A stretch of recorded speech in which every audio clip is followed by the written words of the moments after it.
My Lord, எனது மனுதாரர் Mrs Banu கடந்த 6 மாதங்களுக்கு முன்னால் எதிரே இருக்கும் சண்முகம் என்பவரை மிகுந்த ஆசையோடும் கனவுகளோடும் அவரை கரம் பிடித்து அவரது இல்லத்தில் மருமகளாகவும் நல்ல மனைவியாகவும் வாழ்வதென்று காலடி எடுத்து வைத்திருக்கின்றார். Objection my lord. Objection sustain. Thank you my Lord. எதிர்க்கட்சி வக்கீல் ஆரம்பிக்கும் பொழுதே இந்த வழக்கின் விவாதத்தை ஒரு தவறான கோணத்தில் கொண்டு போய்விடக் கூடாது என்ற ஆதங்கத்தில் தான் நான் உடனே எழுந்து மறுதளிக்க வேண்டிய சூழல் ஏற்பட்டது. எனது கட்சிக்காரர் சண்முகத்தை மிகவும் சந்தோஷமாகவும் மகிழ்ச்சியாகவும் கரம் பிடித்ததாக சொல்கிறார்கள். அது முற்றிலும் தவறானது. மிஸ்டர் சண்முகம் பெண் பார்த்து சென்ற நாள் முதல் மிஸ்ஸஸ் பானு அவர்கள் அவர் மீது எந்த பிடிப்பும் ஈர்ப்பும் இல்லாமல் தான் இருந்திருக்கிறார்கள். அவர்கள் தந்தை மிஸ்டர் சேதுராமன் அவருடைய வற்புறுத்தலின் பேரில் சூழல் காரணமாகவும் மிஸ்ஸஸ் பானு இந்த திருமணத்திற்கு ஒப்புக்கொண்டார்கள்.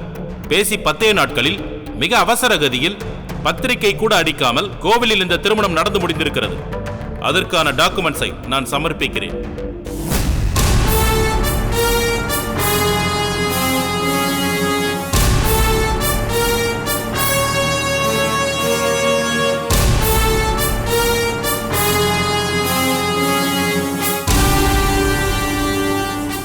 You may proceed, Miss Kalyani. Thank you, my lord. எதிர்த்தரப்பு வக்கீல் சொல்வதை மறுப்பதற்கு இல்லை என்றாலும் திருமணமான எந்த ஒரு பெண்ணும் தன் கணவன் வீட்டிற்கு வரும்போது ஆசைகளும் எதிர்பார்ப்புகளும் இல்லாமல் வருவது கிடையாது. தனக்கு பிடித்தது பிடிக்காதது என்று திருமணத்திற்கு முன்பு இருந்தாலும் திருமணம் ஆன பின்பு நமது தமிழ் பெண்கள் எல்லோருமே தன் கணவனை ஏற்றுக்கொள்கிறார்கள். அதில் பானுவும் விதிவிலக்கல்ல.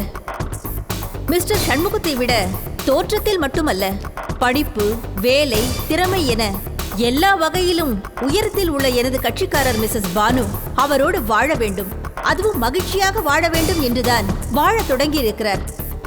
ஆனால் அங்கே அவர் சந்தித்தது எல்லாமே ஏமாற்றங்கள் தான்.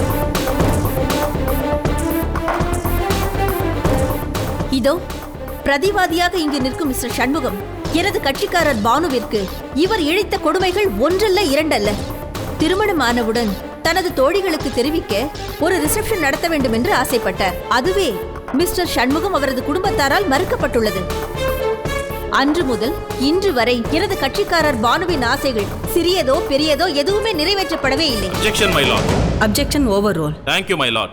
மிக முக்கியமாக இவரது குடும்ப விழாவில் மொத்த காஞ்சிபுரமே கூடியிருக்கும் வேளையில் மிஸ்டர் சண்முகம் அவரது மனைவியை கை நீட்டி அடித்திருக்கிறார்.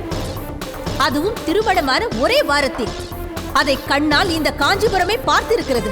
Objection, my lord. Objection sustained. Thank you, my lord. எனது கட்சிக்காரர் சண்முகம் தனது மனைவியை கை நீட்டி அடித்ததாக குற்றம் சாட்டுகிறார்கள். ஆனால் அதே சமயத்தில் பானு எனது கட்சிக்காரரையும் அவரது குடும்பத்தாரையும் தகாத வார்த்தைகளால் தாக்கி உள்ளார். அசிங்கமான வார்த்தைகளால் அர்ச்சனை செய்துள்ளார். தனது புது மனைவி தன் குடும்பத்தை பற்றி அசிங்கமாக பேசுவதை அதுவரை எனது கட்சிக்காரர் பொறுத்து கொண்டே இருக்க, அதன் உச்சகட்டமாக அவரும் அவர் குடும்பத்தாரும் தெய்வமாக மதிக்கும் அவருடைய தந்தை படத்தை கீழே தள்ள உணர்ச்சி வசப்பட்டு அவர் மனைவியை அடித்துள்ளார். அந்த சம்பவம் நடந்த போது அங்கே வாதியின் பெற்றோர் இருவருமே அங்கே இருந்திருக்கிறார்கள். அதை கண்ணால் பார்த்தவுடன் பொங்கி எழுந்து மகளை உடனே அழைத்துச் செல்லவில்லை. மாறாக வாதியின் தந்தையே தனது மருமகன் செய்தது சரி என்று ஏற்றுக்கொண்டு அவரிடம் மன்னிப்பு கேட்டு சென்றிருக்கிறார்.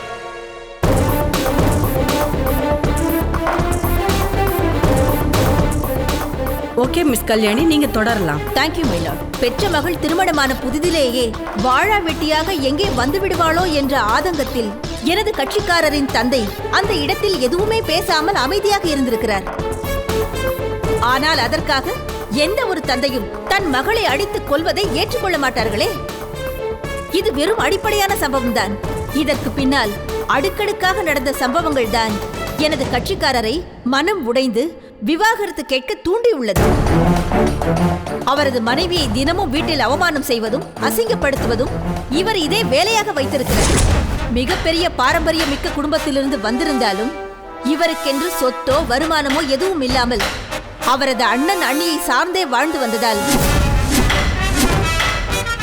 மனைவியின் சிறு தேவைகளுக்கு கூட அண்ணியிடம் கையேந்தும் சூழ்நிலை ஏற்பட்டுள்ளது. ஹேர்பின் முதல் நாப்கின் வரை கணவனின் அண்ணன் தான் வாங்கித் தர வேண்டும் என்றால் அந்த பெண்ணின் மனது எத்தனை பாடுபடும்?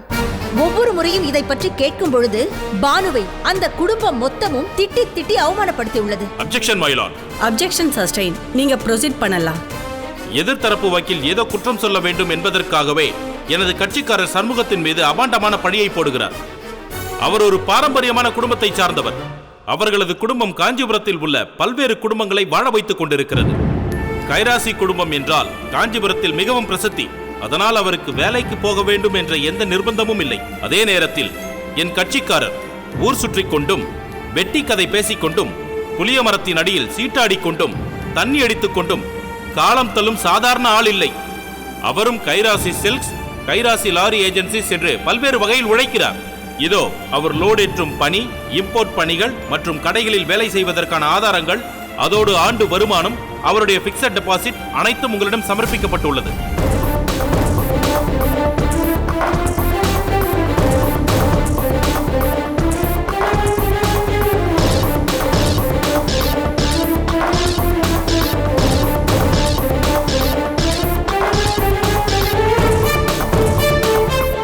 Evidence accepted. You may proceed, Miss Kalyani. Thank you, my lord. எனது கட்சிக்காரருக்கே இது புதிதாகத்தான் இருக்க வேண்டும். ஏனென்றால் இத்தனை நாட்களில் எதிர்க்கட்சி வக்கீல் சொன்னது போல பல மடங்கு சம்பாதிக்கும் ஒரு ஆள் மாத செலவிற்கு 100-200 தரக்கூட தயக்கம் காட்டியது ஏன்? அதுதான் எனக்கு தெரியவில்லை.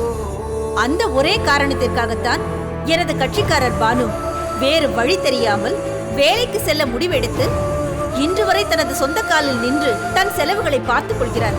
மேலும் தன் கணவன் ஏதும் செய்ய இயலாத சூழ்நிலையில் மனைவி தன்னைத்தானே பார்த்துக் கொள்ளும் சூழ்நிலையில் இருக்கும்போது வேலைக்கு செல்ல தீர்மானம் எடுத்தாலும் அதை தடுத்து நிறுத்த அந்த குடும்பத்தில் உள்ள எல்லோரும் சேர்ந்து திட்டம் தீட்டியுள்ளார்கள். இது கொடுமையின் உச்சம். மேலும் மிஸ் பானுவிற்கும் அவர் கணவருக்கும் இடையே உள்ள பிரச்சனையில் தலையிடுவதற்கு இவர்கள் யார்? ஆனால் எதிர்வாதி மிஸ்டர் சண்முகம் தனது மனைவியை ஒரு நாளாந்தரமாகத்தான் நடத்தியுள்ளார். அவர் அண்ணன் அண்ணியை மீறி எதுவும் செய்ய முடியவில்லை. இது சம்பந்தமாகத்தான் நான் எதிர்வாதியை கேள்வி கேட்க அனுமதி கோருகிறேன். You may proceed, Miss Kalyani. Mister Shanmugam, உங்க மனைவி எதுக்காக வேலைக்கு போகணும்னு முடிவெடுத்தாங்க? அவங்க படித்த படிப்பு வீணாக போயிடக்கூடாதுங்கிறதுக்காக வேலைக்கு போகிறேன்னு சொன்னாங்க. எங்கள் குடும்பத்தில் இது வரைக்கும் எந்த பெண்களும் வேலைக்கு போனதில்லை. அதுக்காக வேணான்னு சொன்னேன். அதுக்கப்புறம் அவங்க ரொம்ப ஆசைப்பட்டு கேட்டதுனால நாங்கள் சரின்னு சொன்னோம். Thank you mister Shanmugam. My Lord, பாரம்பரியம் கலாச்சாரம் என்றெல்லாம் பெரிய வார்த்தைகளை பயன்படுத்தினாலும் இதோ எதிர்வாதி அவரது வாயாலேயே சொல்லிவிட்டார். அவர்கள் குடும்பத்தில் பெண்கள் படிக்கவோ வேலைக்கு செல்லவோ ஒப்புக்கொள்ளும் அளவிற்கு அவர்கள் இன்னும் முற்போக்காக மாறவில்லை.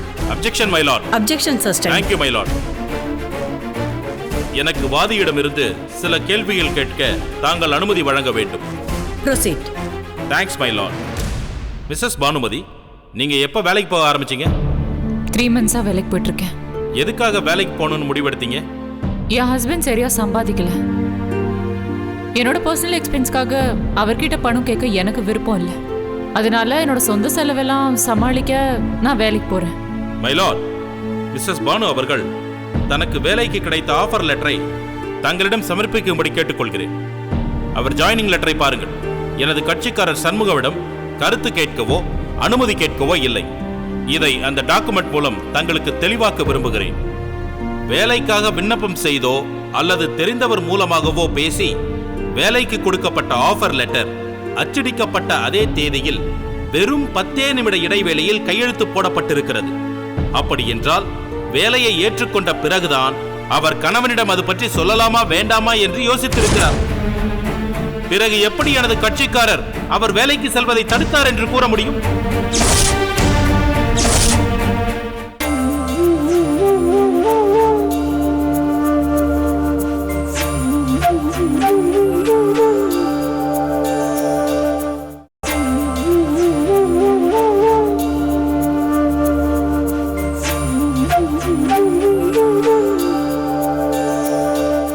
பிறகு எப்படி எனது கட்சிக்காரர் அவர் வேலைக்கு செல்வதை தடுத்தார் என்று கூற முடியும்? அது மட்டுமல்ல, அவருடைய மந்த்லி எக்ஸ்பென்ஸ், சூப்பர் மார்க்கெட்டில் இருந்து வாங்கிய பில் டீடைல்ஸ் தங்களிடம் சமர்ப்பிக்கப்பட்டுள்ளது. அதை நீங்கள் கவனித்து பாருங்கள். சூப்பர் மார்க்கெட்டில் இருந்து lipstick, eyeliner, mascara, bed tissue, dry tissue, face wash, இப்படி கிட்டத்தட்ட 15,000 ரூபாய் செலவு செய்திருக்கிறார். இதை எந்த கணவன் ஏற்றுக்கொள்வான்? This document evidence is taken. Miss Kalyani, do you have anything to say? S my Lord. ஒரு மிகப்பெரிய விஷயம் சமீபத்தில் நடந்திருக்கிறது. பிரதிவாதி சண்முகம் அவர் லாரியில் வெளியூர் போகும்போது சில கடத்தல்காரர்களால் கடத்தப்பட்டிருக்கிறார். தன்னுடைய தம்பி கல்யாணத்தில் கூட கலந்து கொள்ள முடியாத சூழலில் இருந்திருக்கிறார். அப்போது அவர் கடத்தப்பட்டதை குறித்தும் கடத்தியவர்கள் குறித்தும் தகவல் தெரிந்தும் கூட பிரதிவாதி அவர்களுடைய அண்ணன் எனது கட்சிக்காரர் பானுவிடமோ அவர் குடும்பத்தாரிடமோ சொல்லவே இல்லை. வெளியூர் போன கணவர் என்ன ஆனார் என்று அவர் பலமுறை கேட்டும் அதற்கான சரியான பதிலை அவர் தரவே இல்லை. கடைசியில் அவர் மீட்கப்பட்டு வீட்டிற்கு வந்த பொழுது பானு தவித்து போய் துடித்து அழுதிருக்கிறார். ஆனால் அப்பொழுது கூட பிரதிவாதி சண்முகம் கொஞ்சம் கூட மனைவிக்கு ஆறுதல் சொல்லாமல் அவரது அண்ணன் அண்ணி சார்பாக பேசியிருக்கிறார். மிஸ்டர் ரகு, இதை பத்தி நீங்க ஏதாவது சொல்ல விரும்புறீங்களா? மை லார்ட், எனது கட்சிக்காரர் சண்முகம் லோடு ஏற்றி கொண்டு கிளம்பியது ஆகஸ்ட் 10ஆம் தேதி. எதிர்க்கட்சி வக்கீல் சொன்னது போல அவரது மனைவி, அதாவது கணவன் மேலே அன்பும் அக்கறையும் கொண்ட மனைவி, ஊருக்கு கிளம்பும் போது வீட்டில் இல்லாமல் அலுவலகத்தில் ஓவர் டைம் பார்த்து கொண்டிருக்கிறார். Objection my Lord. எனது கட்சிக்காரர் இது ஊருக்கு செல்வது முதல் முறை அல்ல. வாரத்தில் 2 நாட்கள் வெளியூர் செல்வது வழக்கம்.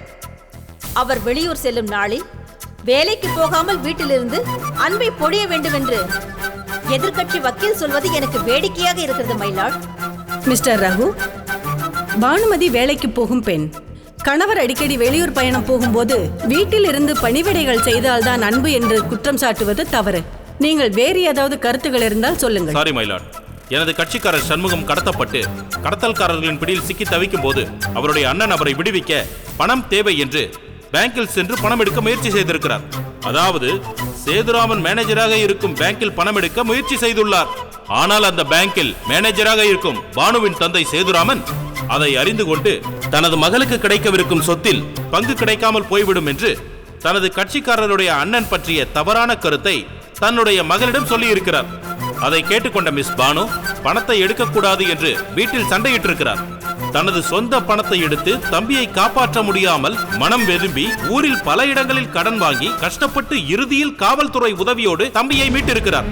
எனது கட்சிக்காரரின் அண்ணன் சிவஞானம் இவ்வாறு மீட்டு கொண்டு வந்தவுடன் அவர் மனதை காயப்படுத்தும் வார்த்தைகளை ஆசிட் போல் அள்ளி வீசி இருக்கிறார் பானுமதி. இந்த சூழலில் எப்படி மனைவியுடன் ஆறுதலாக நடந்து கொள்ள வேண்டும் என்று எதிர்பார்க்கிறார்? மொத்தத்தில் எனது கட்சிக்காரரையும் அவரது குடும்பத்தையும் அசிங்கப்படுத்தி கேவலப்படுத்தி காயப்படுத்தும் எண்ணம் மட்டும் மேலோங்கி இருக்கும். அவரை இன்னும் விட்டுக் கொடுக்காமல் விவாகரத்து தர மனமில்லாமல் அவரோடு வாழ விரும்புகிறார் எனது கட்சிக்காரர் சண்முகம்.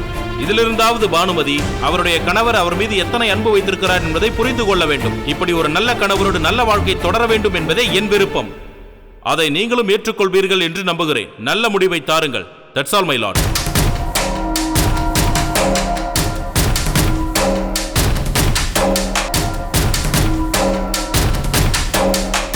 இந்த வழக்கை பொறுத்த வரைக்கும் கணவன் மனைவி இடையே சிறு சிறு புரிதல் இல்லாத தன்மைதான் எனக்கு புலப்படுகிறது.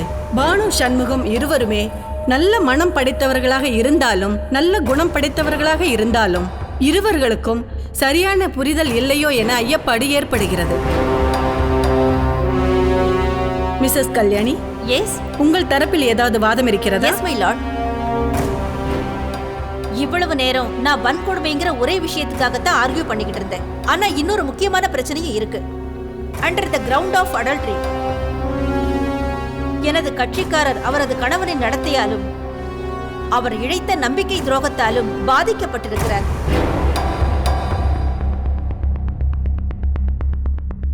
எஸ் மை லார்ட், அவருக்கும் அவரது தம்பி மனைவி வைஜெயந்தி என்ற பெண்ணுக்கும் தொடர்பு இருக்கிறது.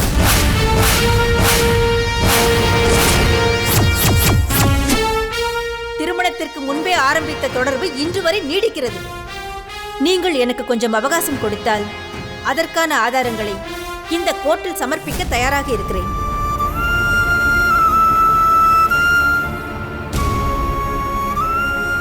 மிஸ்டர் சண்முகம், வைஜெயந்திக்கும் உங்களுக்கும் தகாத முறையில தொடர்பு இருக்கிறதா உங்கள் மனைவி குற்றம் சாட்டுகிறார்கள்.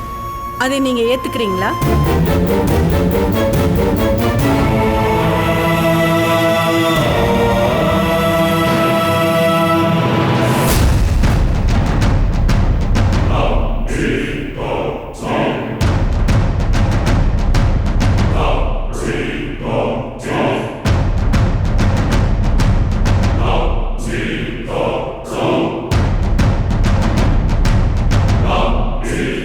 The court is urgent.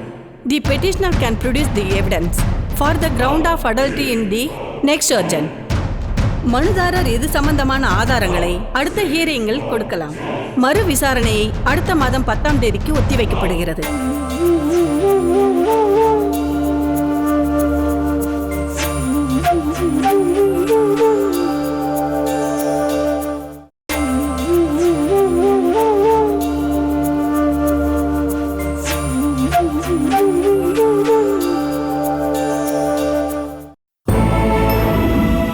அவருக்கும் அவரது தம்பி மனைவி வைஜெயந்தி என்ற பெண்ணுக்கும் தொடர்பு இருக்கிறது.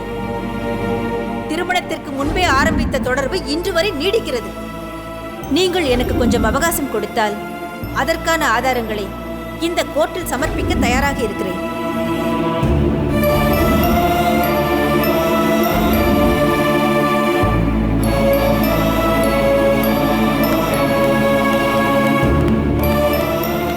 சந்தோஷமா? இப்போ உங்களுக்குலாம் சந்தோஷம் தானே? குடும்ப மானத்தை சந்தி சிரிக்க வச்சுட்டீங்க.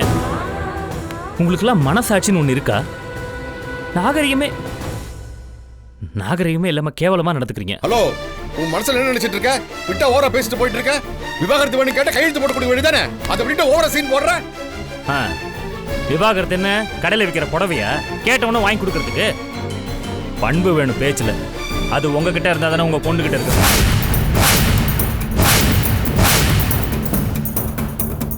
யார பார்த்து என்ன கேள்வி கேட்கற? எங்களுக்கு பண்பு இருக்கா நீ கேட்கறியா? உங்களை மாதிரி கேவலமான குடும்பத்துல என் பொண்ணை கல்யாணம் பண்ணி கொடுத்துட்டு நான் இன்னும் என்ன அவமானப்பட வேண்டியிருக்கோம்? எல்லாம் என் தலையெழுத்து. ஆமா, நாங்க தான் இவங்களை கல்யாணம் பண்ணிக்கணும்னு அப்படியே தவம் இருந்தோம். இந்த மாதிரி அரக்கி மாதிரி நடப்பான்னு முதல்லயே தெரிஞ்சிருந்தா வேணான்னு ஓடி போயிருப்போம். யார பார்த்து அரக்கின்னு சொல்ற? எப்ப பாரு அண்ணி பின்னாடி சுத்திட்டு இருக்கிற ஆளு நீ.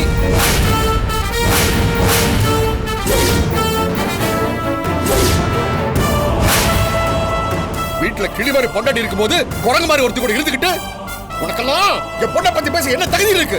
மரியாதை நிறுத்திடு.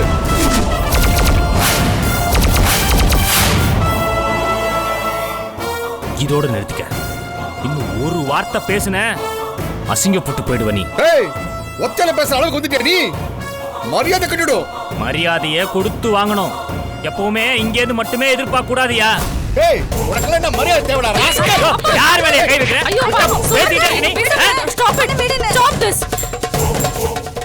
என்னப்பா இது? அசிங்கமா இருக்கு. கோர்ட்ல நின்னுட்டு இருக்கோம், இங்க போய் இப்படி எல்லாம் அவங்க லெவலுக்கு இறங்கி போய் சண்டை போடணுமா? வாங்க பேசாம வாங்க போங்க. அண்ணே, ஏன் இப்படிலாம் நடந்துக்கிற? அவங்க தான் அப்படி பண்றாங்கன்னா நீயும் அப்படிதான் பண்ணுவியா? அவங்க இப்படிலாம் பண்ணுவாங்கன்னு கொஞ்சம் கூட எதிர்பார்க்கல. ரொம்ப சீப்பா பிஹேவ் பண்றாங்கண்ணே. நம்மளும் அதே மாதிரி பண்ணணுமா? வான போலாம், வான.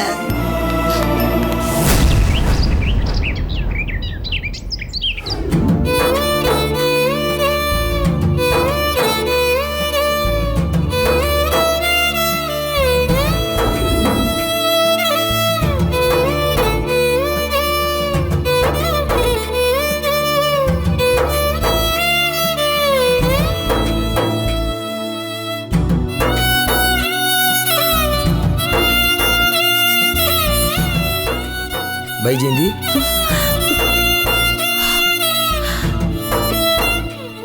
என்னாச்சுமா? ஒன்றும் இல்லைங்க. தவா, என்கிட்ட எதையும் நீ மறைக்கிற. உன் முகத்தை பார்த்தா டல்லா இருக்கு. உடம்புக்கு ஏதாவது சரியில்லையா? உடம்பு நல்லா இருக்குங்க. மனசு தாங்க வலிக்குது. யார் யார் மூலமா விஷயத்தை கேள்விப்படும் போது மனசு ரொம்ப வலிக்குதுங்க. என்ன விஜயந்தி, யாரு என்ன சொன்னாங்க? தெளிவா சொல்லு. இல்லைங்க, கோர்ட்ல வேலை செய்யற அந்த டைபிஸ்ட நான் இன்னைக்கு பார்த்தேங்க. பானுவோட டைவர்ஸ் கேஸ் அங்கதான் நடந்துட்டு இருக்கு. என்ன பத்தி அசிங்கமா ரொம்ப கேவலமா பேசிருக்காங்க. எனக்கு உங்க அண்ணனுக்கும் தொடர்பு இருக்கு, அது இதுன்னு இதையெல்லாம் கேட்கும் போது மனசு ரொம்ப பதறுதுங்க. அபாண்டமா என்ன பத்தி பேசி வச்சிருக்காங்க.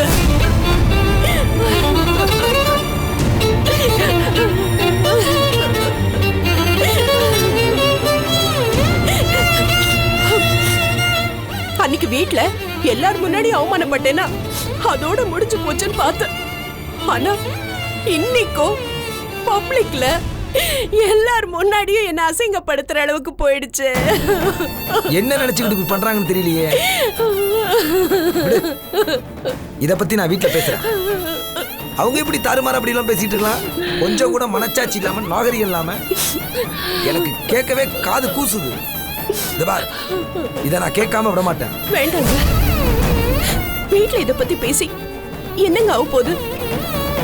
இது முழுக்க முழுக்க பானுமதி சம்பந்தப்பட்ட விஷயங்க. உங்க அண்ணன் மேல களங்கத்தை சுமத்துறதுக்கு என்ன பலிக்கடா ஆக்கிட்டாங்களே.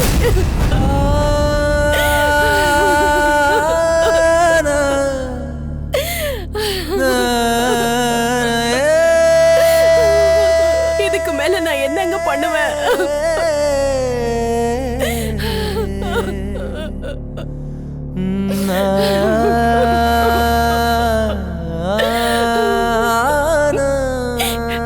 எங்க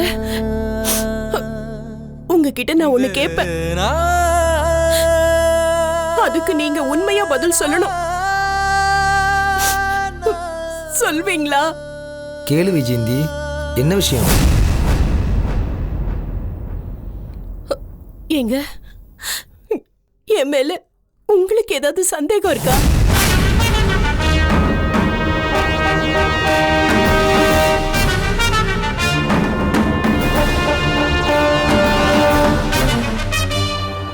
என்ன விஜயந்தி, இந்த மாதிரி சமயத்துல நீ அளவோ மனசு வருத்தப்படுற மாதிரியே நடந்து கூடாது.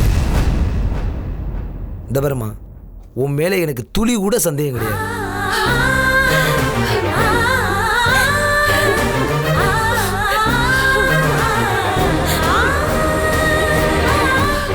நீதானே முதல்ல எங்க அண்ணனை எனக்கு பிடிக்கும்னு என்கிட்ட சொன்ன. இப்ப எல்லாத்தையும் மாத்திட்டு எனக்காக வாழ்ற.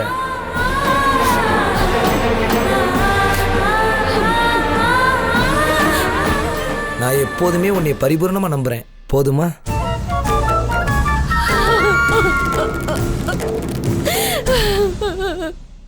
போதுங்க, இந்த ஒரு வார்த்தை போதும். சாகர வரைக்கும் நீங்க மாறாம இருந்தா எனக்கு அதுவே போதுங்க. ஏய் வைஜெயந்தி, இப்பதானே சொன்ன நான் அழக்கூடாதுன்னு. அழாத அழாதன்னு சொல்றேன்.